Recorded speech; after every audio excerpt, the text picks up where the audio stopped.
তো এখন আমরা আসছি মানব কল্যাণ সংগঠন থেকে। হ্যাঁ, এই সংগঠন তো আসলে আমাদের যতটুকু মানে মানুষের কাছে পৌঁছিয়ে তাদের মত বিনিময় করা, কি অসুস্থ হয় তার একটু খোঁজখবর নেওয়া, জাস্ট আল্লাহ দরবারে আমরা দোয়া করি। হ্যাঁ, আপনার পরিবার একটু ভালোভাবে চলুক, আর রুজি রোজগারের ব্যবস্থা হোক, রিজিক আল্লাহর আপনার বাড়াই দিক আল্লাহ, আমরা দোয়া করি। হ্যাঁ, আর এই সংগঠন থেকে আজকে গতদিন আসছিলাম, গতদিন এসে চাচি বাড়ি ছিল, আপনি বাড়ি ছিলেন না।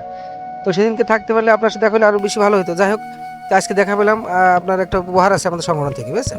এই উপহার এই সংগঠন ডিসিশন নিয়েছে যে আপনার পরিবারে এই উপহারটা পৌঁছে দেওয়ার জন্য। তো যাই হোক, উপহার তো ছোটোখাটো উপহার হোক আর বড় উপহার তো উপহারই। জি, আপনি এই উপহার নিয়ে আপনি সংগঠনের দোয়া করবেন, এবং আমাদের সংগঠনের লোকজন আপনার জন্য দোয়া করবে। আমরা দেখেছি এমন যে যে কোনো রুগীর জন্য যদি আমাদের সংগঠন টাকা ডোনেট করেছে, তো অনেক রুগী ভালো হয়ে গেছে, বুঝছেন? আপনার গ্যাংগ্রিস রুগী, ক্যান্সার রুগী পর্যন্ত ভালো হয়ে গেছে আল্লাহর রহমতে। কিন্তু আমরা টাকা দিয়ে দিয়েছি সামান্য কিছু, কিন্তু সামান্য কিছুতে আসলে ওই টাকায় ভালো হওয়ার কথা নাই। আল্লাহর কাছে দোয়া যদি একদম মানে একিত মন নিয়ে দোয়াটা আল্লাহর কাছে কেউ করে থাকে, আল্লাহর দরবারে পৌঁছাবে ইনশাআল্লাহ। তা আপনি সংগঠনে দোয়া করবেন, আমরা আপনার জন্য দোয়া করি।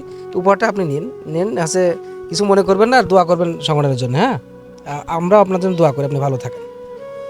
দেখেছি চাষির অনেক ওষুধ খেতে হয়, আপনার অবস্থা এরকম। আসলে জীবনযাপনটা আসলে জীবন খুবই কষ্টকর, কারণ সুস্থ থেকে আমরা তো জানি যে সুস্থ থেকে টাকা পয়সা রোজগার করে টিকে থাকা সংসার যে কত কঠিন। সেখানে অসুস্থ হয় তাহলে কত কষ্ট হতে পারে। হ্যাঁ, তাই আর কি। খাওয়া দাওয়া করেছেন তো? যাক, আলহামদুলিল্লাহ। যে আপনার পরিবারে আপনি আর চাষি আর একটা মেয়ে আছে আপনার? জি জি, মেয়ে কলেজে পড়ে মেয়ে? জি জি। তো ঠিক আছে, আমাদের শ্রাবন্তী ও তো আছে। আর ভবিষ্যতে যদি কোনো সমস্যা থাকে, আমরা সেই সমস্যা দেখবো, ইনশাল্লাহ আসবো, সংগঠন আসবে। হ্যাঁ, আপনি দোয়া করবেন ভবিষ্যতে যেন আপনার কাছে আবার আসতে পারে, কারণ দায়ঘায় মানুষের অনেক সমস্যা হতে পারে। তো আপনার মেয়েটা বড় হচ্ছে, বিয়ে ধর একটা ব্যাপার স্যাপার এদের সামনে, আমরা যতদূর পারি আমরা করার চেষ্টা করবো ইনশাল্লাহ। আর দর্শকদের উদ্দেশ্যে কিছু কথা বলতে চাই।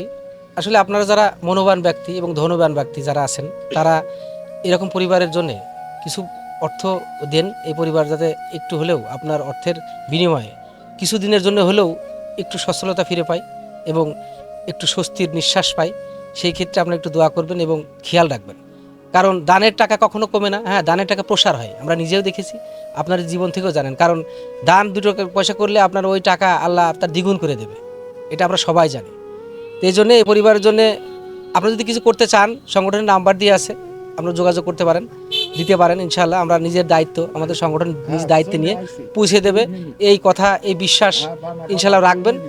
সবাইকে সুস্বাস্থ্য কামনা করে শেষ করছি। আসসালামু আলাইকুম রহমতুল্লাহি ওয়া বারাকাতুহু।